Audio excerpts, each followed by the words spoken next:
American here, we experience interferences from Satan that are very clear. And we also found out how to chase him away. And it turns out to be a commandment in the Quran, in Surah 23, where it says in Arabic, and we tried it and it works, and I want it to work for you. I want you to do it as my brothers and sisters, because it's really effective. And it is a commandment in the Quran. It says, وَقُلْ رَبِّ أَعُوذُ بِكَ مِنْ هَمَزَاتِ الشَّيَاطِينِ. Qul means say, it's a commandment. My Lord, I seek refuge in you from Satan, from the suggestions of the devils. Excuse me, this is the literal translation. It will be wonderful if you can learn it in Arabic and say it just like this, because it is a numerical combination. The statement is, Rabbi a'udhu bika. You know most of these words anyway.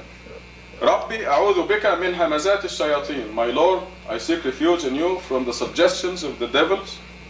Wa a'udhu bika Rabbi an yahdurun. And I seek refuge in you, my Lord, lest they come near me. So I would suggest to you that you study this in Arabic and say it. I'm telling you, 1,000 times a day is not enough. Because the sneaky whisperer, al-waswas al-khannas, will grab any chance and will come to you and suggest things against Allah subhanahu wa ta'ala. So this is a very effective commandment, and this is my suggested, if you want to call it dhikr, because you are making dhikr of Allah. Rabbi a'udhu bika min hamazat al-shayateen wa a'udhu bika Rabbi an yahdurun. And we'll have to rush through, so aqim as-salah.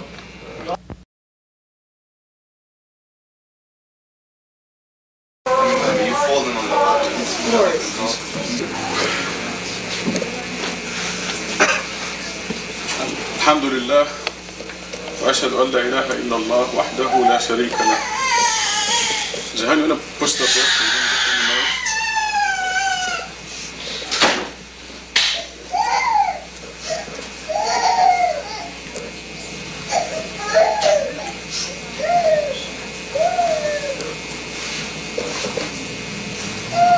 The message of worshiping God alone is there's a big switch this year. This marks a new era, and the switch is from the religious leaders like the Pope and Jewish leaders and Muslim leaders to academia, the academic people, who include Jews, Christians, and Muslims, and who will look at the data of the Quran objectively, and then they will tell the world, adding the credibility of academic research, then they will tell the world about it. This is what's happening this coming year. Yesterday, we had the president of the vice president of the biggest Islamic university in Saudi Arabia, and 3 of his people come here and discuss the matter of worshiping God alone, and you know all their argument. But one thing happened that stands out that I don't think I or you will ever forget, and it's something that I don't think Satan himself will dare do. That man objected to having this on the wall by itself. He wanted Muhammad next to it. He, instead of being pleased with seeing the name of God on the wall, he actually criticized it. I mean, unbelievable as this may be, we have a sign on the wall out there saying happiness is devotion to God.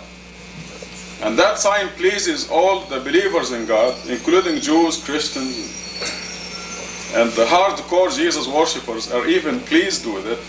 And they call us and they tell us how much it pleases them in the morning to drive by and see it, or in the evening. But this man was upset to see the name of God alone up there.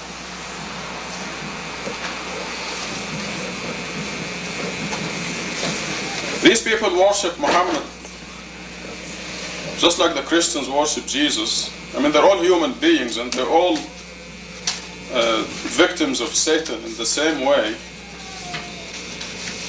I want to read for you some of the writings about Muhammad.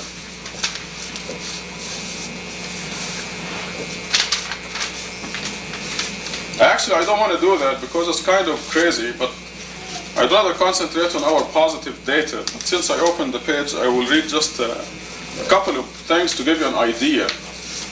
Then I will get to our good results.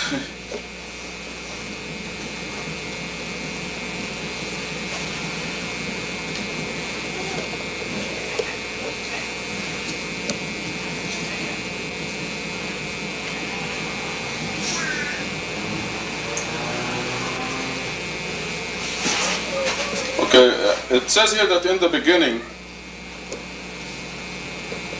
the title is the creation of the greatest Ruh, or spirit.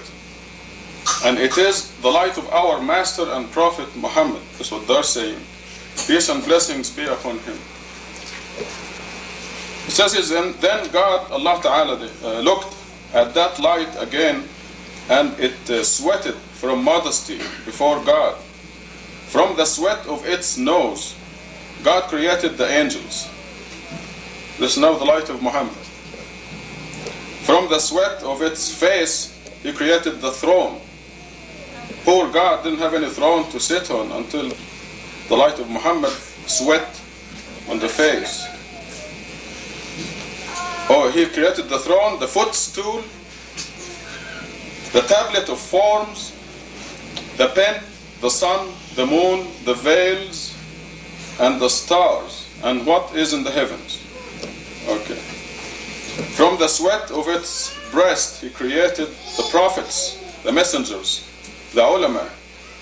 No wonder. The martyrs and the salihun, that is the righteous people. It just goes on and on. Okay.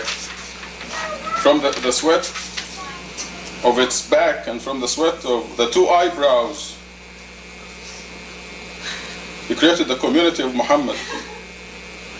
And the Muslims, both men and women, were all created from the sweat of the eyebrows of Muhammad. There is a part here. Oh. Then God created, then God commanded all the souls of creation to look at the form of Muhammad. And so they looked at it. Whoever saw his hand became a Khalifa. I don't want my name in there. In parentheses, ruler and sultan among creatures. Whoever saw his forehead became a just prince. Whoever saw his eyes became one who preserves the word of Allah. And goes on like that. Whoever saw his lips became a cabinet minister. Whoever saw his nose became a doctor. Whoever saw his mouth became one who fasts. Whoever saw his teeth became one who is beautiful of face among men and women. I'm going to skip here. Whoever saw his neck became a merchant. Okay. Whoever saw his breast became a alim, a scholar. Okay. Whoever saw his abdomen became one who does ruku' and sujood, prostration. By the way, they skipped from here down. They didn't say whoever saw. Whoever saw his feet became a hunter. Oh, listen, whoever saw his shadow became a singer. There's another place here, whoever saw his fingers became a scribe. Whoever saw his fingers of his right hand became a tailor. And whoever saw his left hand became an ironsmith. Whoever saw his left palm became a miser.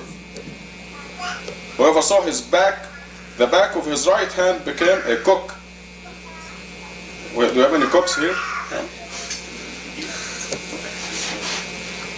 whoever saw his right palm became a money changer